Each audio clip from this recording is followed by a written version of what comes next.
I went, I'm like, he's a normie that works a job. I'm like a forest dweller. So I don't think he knew what he was, he wasn't ready for it. So I got him with it. He ran off. His getaway driver got scared and crashed into a telephone pole. So after that, nobody would hire me in Randolph. Everywhere that I went, nobody would hire me either.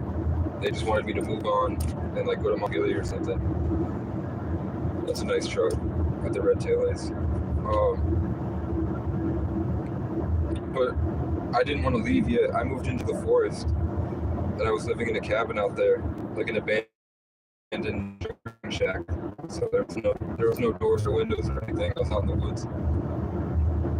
I'd go to McDonald's every day. People would throw beer cans at me. People would throw cigarette butts, trash. I got trespassed from tons of places. I didn't even have the hatchet on me. And do you know the gas station, the barn down here? The gas station in Randolph? Off the interstate, that big next to McDonald's. The manager of there, every time I'd go in to buy Arizonas, which are like $2, and the manager would follow me around to make sure I'm not stealing. And then I'd be looking at the Subway sandwiches and he'd get in my face, and the same way Ken did. Like he'd get like right up here. He's like, if you want ranch, it's right there. And I was like, I think if you had better sandwiches, I might buy one. So then I went in during the eclipse. It was really busy. I went in and got a soda and left. A week later, I came back and the manager she thought that I stole. She was accusing me of stealing fountain sodas, and I wasn't. I was getting waters. Like I'd ask for water, but she'd see me go to the fountain every time. So it was the same way with Ken. Like they ruminate about problems that aren't real, and they don't talk to you about it. They just come at you. But I told her basically, she said, would you like to pay for that? And I said, would you like to pay for anything? She's like, yeah. I said, can you name one thing you'd like to pay for? And she's like, okay, you got me. And I was like, don't be prejudiced. You're being prejudiced to me because I was wearing like ripped jeans, homeless shoes, like shoes with holes in them. So I said, you're being prejudiced. You're assuming I'm some way that I'm not. I've applied here. And then the story is I walked up. That's what I said. I walked up. By the time I got to the park, the cops were there with their guns out because she told them I tried to kill her. She said that I didn't even have the hatchet on me, but she told them that I pulled the hatchet and would harass me for months. Eventually, I moved further into the woods, and nobody would hire me. I went to Vermont State University to walk around just to see if I'd like it, because after living in the woods, I wanted to do wildlife conservation. I wanted to have my job be hanging out with birds. And they trespassed me pretty quickly because they thought I was homeless and looking around for a place to shoot up or something. So I was singing, I was doing the throw music, and they told me that Phil Scott told them to tell me to stop squawking on their property. So they sent a guy who's Navajo to come trespass me and tell me that he doesn't condone what they said, but he said that the governor was there and saw me walking around singing, practicing the grass dancing, just walking around like the footwork, and told security. He said he texted security to get this Injun to stop squawking on their property with a laugh emoji. So and we had a hurricane. You remember the tornadoes and the floods last year? I had a shed, and the shed, like I walked on the bike trails and everything and found a shed. The shed happened to be on their property. So after the hurricane was over, I was arrested for trespassing. And then I didn't have a phone. I moved to Montpelier. I missed court. So I made it all the way up to Morrisville and was hanging out. Got a bike, was trying to get a job. And the cops found me in the woods, and they really hurt me. Like, they maced me too much. They put me in excessive pain, like wrist locks for no reason. I wasn't resisting. They dragged me out of my tent by my feet instead of grabbing me. They dragged me out by my feet, and I cut my head open on a nail on my pallets I was sitting on. And then I don't know, like one of the cops lost it. Sergeant Audette lost it, and he had my arm in like a really painful wrist lock. He locked it as tight as it could, so my arm was stuck in this really weird position with my wrist. And then one cop was loading me onto the ambulance, the other cop was yanking my arm backwards really hard. I said, fuck you. I spit. I didn't spit on him, but I spit on the ground. He thought that I spit on him, so he just tackled me into the ambulance and started choking me out, full on hand on the neck. And then I said I was going to get the body cam footage from them. So they tried to trespass me from the police station when the judge wouldn't let them trespass me from the police station to get the body cam records. I found out on YouTube when I was live and walking around on YouTube just recording, and a homeless woman came up to me and told me that guy, so it's called soliciting sexual bribes. So he'll pull over someone he knows is homeless, or he'll go out to her tent and he will give her a drug charge, whether they actually have the drugs or not. He gives him a drug charge and threatens to like put him in. I don't know if he's planting it or if they really have it, but he says if you give me a blowjob, I'll get you off. So I've met like 4 different girls that told me separately that last year he did that, where he went around trying to get blowjobs from homeless women. And he's like in his 40s. They also told me that the drugs that they confiscate don't make it into evidence, so they're taking the drugs. So I posted that on YouTube, and then within 5 hours, somebody pulled up and shot at me. Like a car that I don't recognize, but it was a lot nicer for being out in the country. Pulled up and it missed me by probably 10 feet. Put that on YouTube. Then they would follow me to and from McDonald's, and they would sit by my tent and blare the siren. While they're waiting on patrol for cars to go by, they would just sit and hold down the siren to bother me in the tent. And it got, the more that I would do live streams looking up lawsuits and like exactly what they violated and how I could put a lawsuit in, then they started showing up with mental health, and mental health works with them. She said if I didn't answer what day of the week it was, she was going to haul me away for a long time because I posted on YouTube. I don't know why. I dropped a video called Dismantling White America from the Inside. And it was just me walking around Morrisville talking about how mean everybody was. And saying, I don't know why they treat me so bad. They don't even know me. So then they showed up the next day and said, I don't like what you said about white people. And they did that twice. The second time I got them on recording and they left me alone. So that's why I came back. I made it to Johnson and then I came back here. And then we had Ken.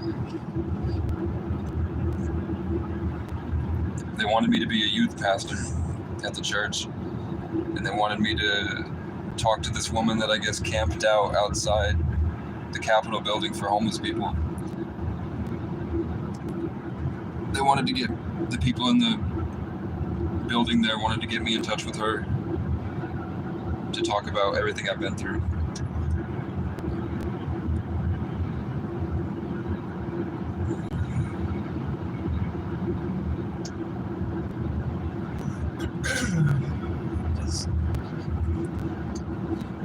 Great if they just leave you alone. Yeah. Let it be.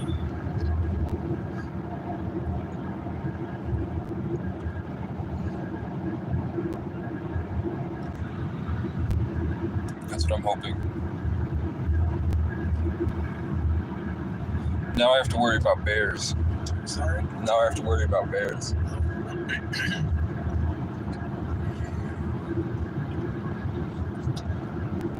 Are they especially worrisome when they come out of hibernation? I don't know. But I know that there is a bear. I remember it last year where I'm going. Oh, There was a bear in the area. So I wouldn't keep my food on me. And I spent a lot of money at McDonald's and walking down there.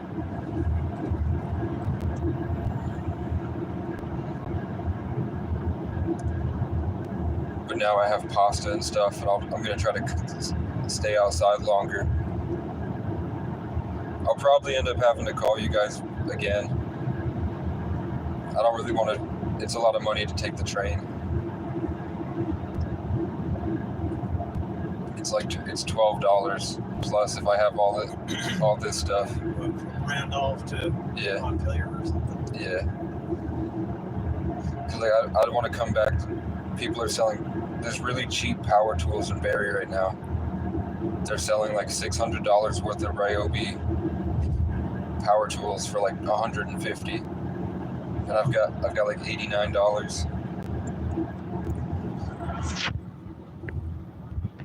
So if I get power tools, find some type of work, I can get a portable power station. I can sneak into the campus and charge things at night. As long as I could probably call them too.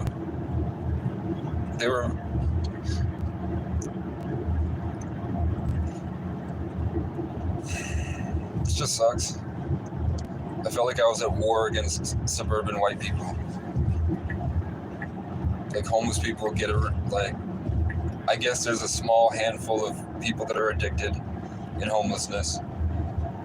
And then because of their actions, everybody else like me gets hurt. But I miss this view, right? I miss the view. Yeah, this is a nice spot.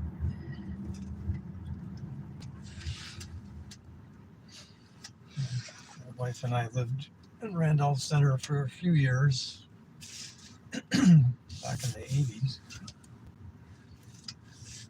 It's a nice area. Were you guys at the lake all the time and music is going on at the river and everybody was outside all time and no phones? Or was it really quiet up here?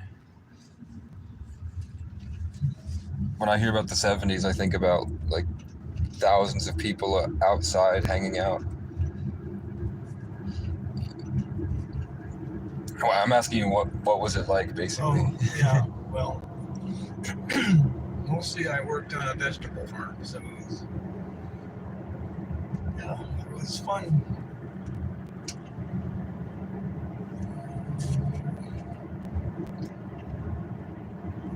I like to work outside and working with other people.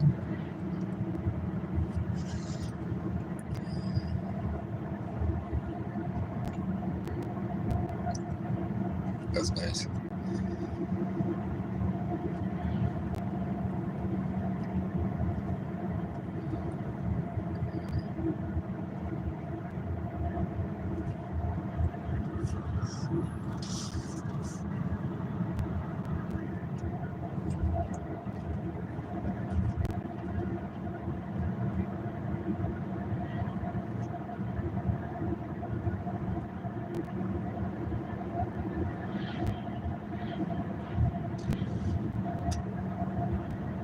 So we're going to Prince Street. Do you know where the office is? I can show you. Yeah. So I broke down in Randolph. The transmission fluid started turning black. Wound up at the park. I had a lot of old men. If you lived here in the 80s, you might know them. Over by the park, downtown Randolph.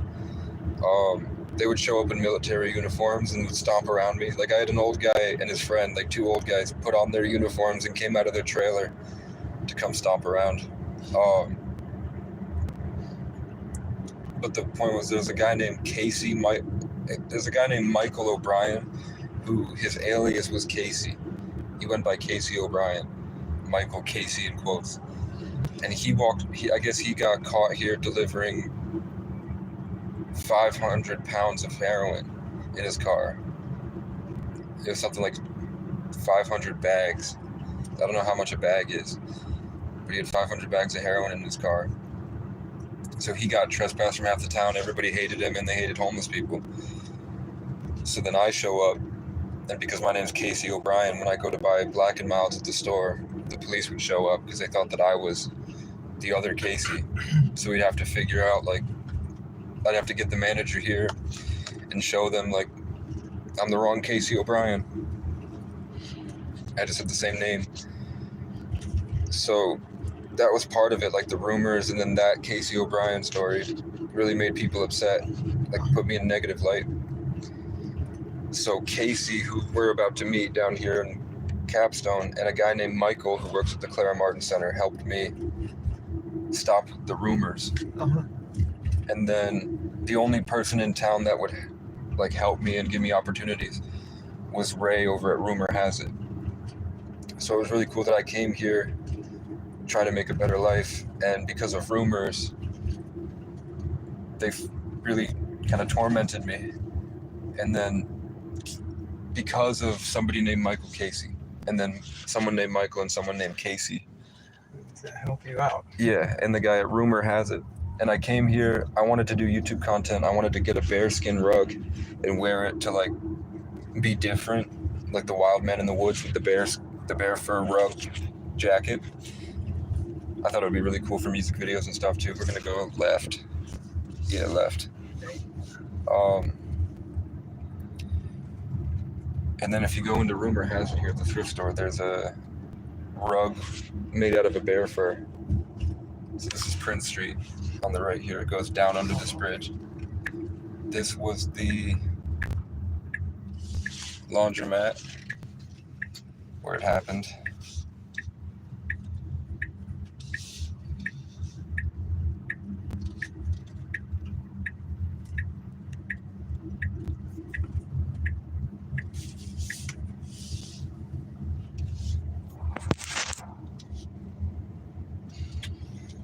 Well, I never came down here. But I remember. It's not bad. It's on the other side of this building. So I think there should be some parking lot or turnaround, or maybe it's further up here. Yeah, the second lot.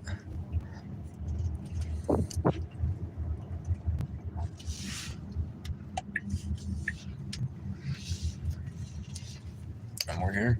Capstone is, see that logo with the apple? Straight ahead. Yeah. It's the door on the left right there.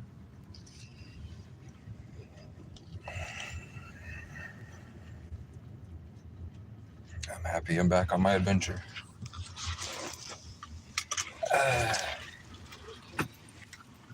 It's just fighting the world's depression, man.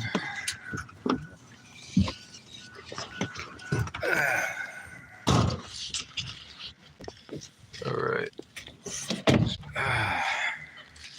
Okay. Hey. Hey, How you doing? how are you? Good.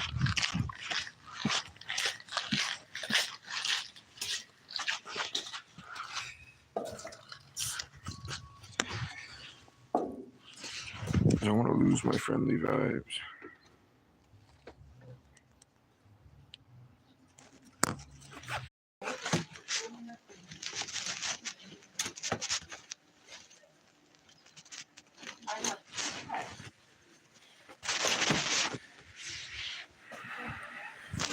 This one feels super complete, but it's small.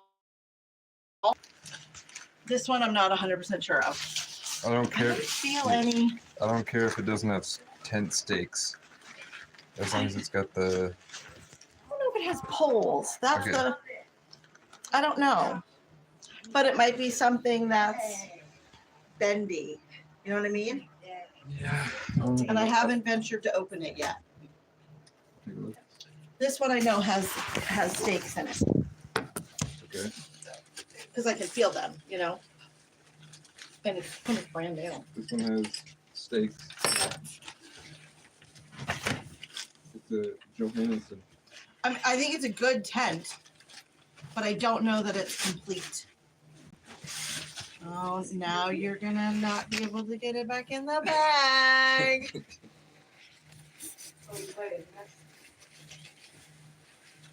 Maybe does this suspend from the, maybe this just suspends.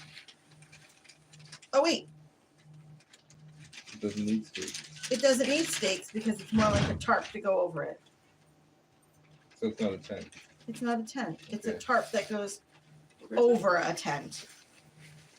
So you could do both. Okay. But That you're works. never gonna get that back in the bag. Awesome. You will. I have faith I'm in worried you. about. What do you know? Do you think there are bears? I know there was bears. Do I think there are bears? Of course I think there are Okay. bears.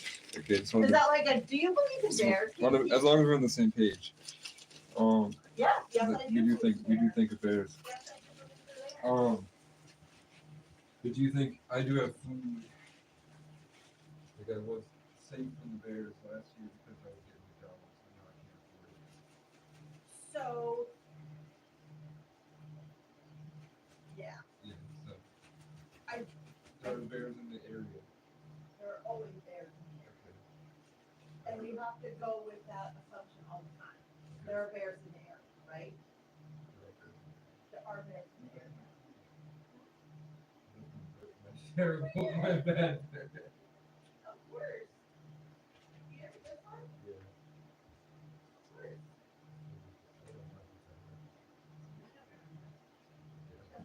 You have bedroll like this.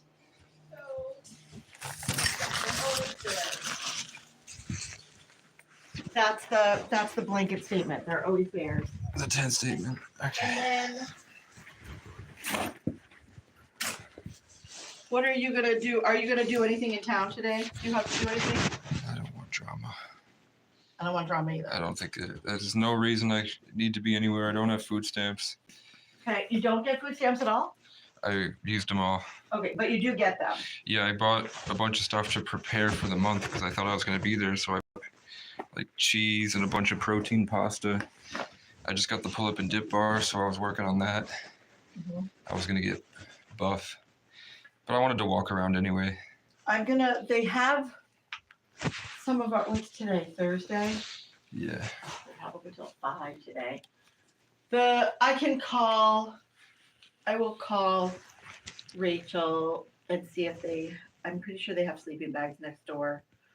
We'll get a sleeping bag. You're welcome to take whatever is in here. There's lots of blankets, sleeping pads.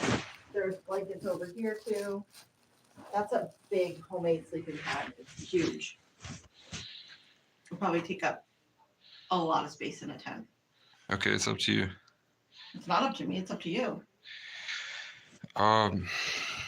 Is there like a cab or someone that can get me to the park and ride? That's gonna be me probably. Okay. I don't know what I don't want to carry this up the hill. No, that's not. Okay. I have to do Veggie Van Gogh for a couple of old people that I do. So that means that I'm gonna fill up my car, but we can put your stuff in the back seat probably. Okay. You don't have anything to do in town? There's nothing really to do in town, I think. I want to. When do you leave? I don't know what the time it is. 8 minutes. 8 minutes? Okay. Then, no, I don't. No. Parking lot, Village Pizza, train station. Too late to get a train ticket anywhere. Why? Train hasn't come yet. Where do you want to go? Or I don't think the train has come yet. I could try going back to Brattleboro and convincing my mom not to call the cops, but she's gotten worse. I haven't talked to her since you were here last. Okay. I have no reason to. It's just everywhere I go, she calls the police. Mm-hmm. And then, I called her for 2 hours and I went live on YouTube. Mm-hmm. We found someone, godsend, 100 acres, owns a mountain in British Columbia. She runs an entire reservation. She's building an entire reservation. Mhm. She has 2 sons that are my age. She is like a community development planner. She also manages Indigenous tour company. So they have a giant reservation and they do like horse tours. So she's watching.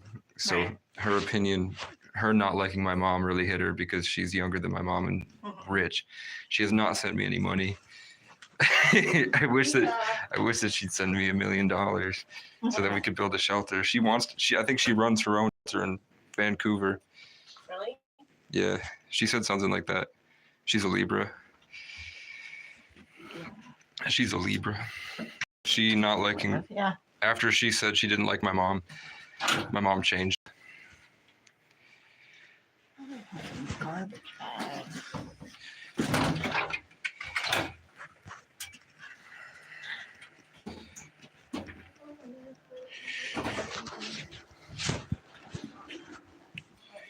Lisa.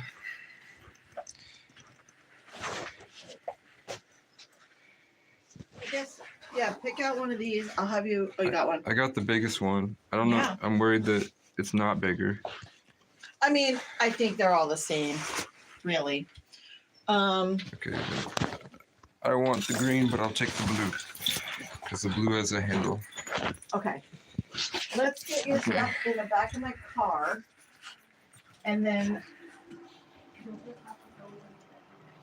That's fine. You don't have a choice. I'm bored anyway. I'd rather do stuff. Well, it's just gonna come back here. All right. What There's nothing out here. do you mean? There's nothing to do. There is not. People had said, like, I only came here because the cops said that there's too many homeless people out right now. There's a lot.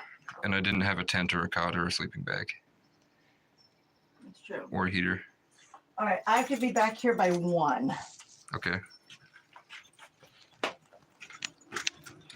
I'm doing Veggie Van Go. I'm gonna take Casey with me, and then I'll leave him wherever he's gonna go, and then I'll be back. Yay! All right.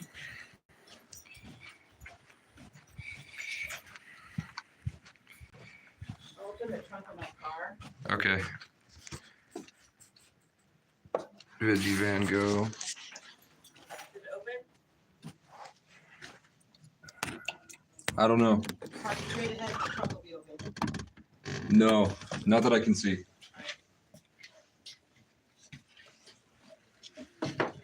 The trunk will be open. Hello, Randolph. It's me, your favorite person.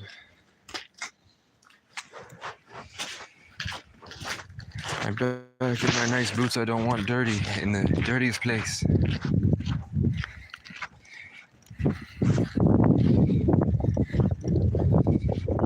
It's cold. It's wet. The car is open.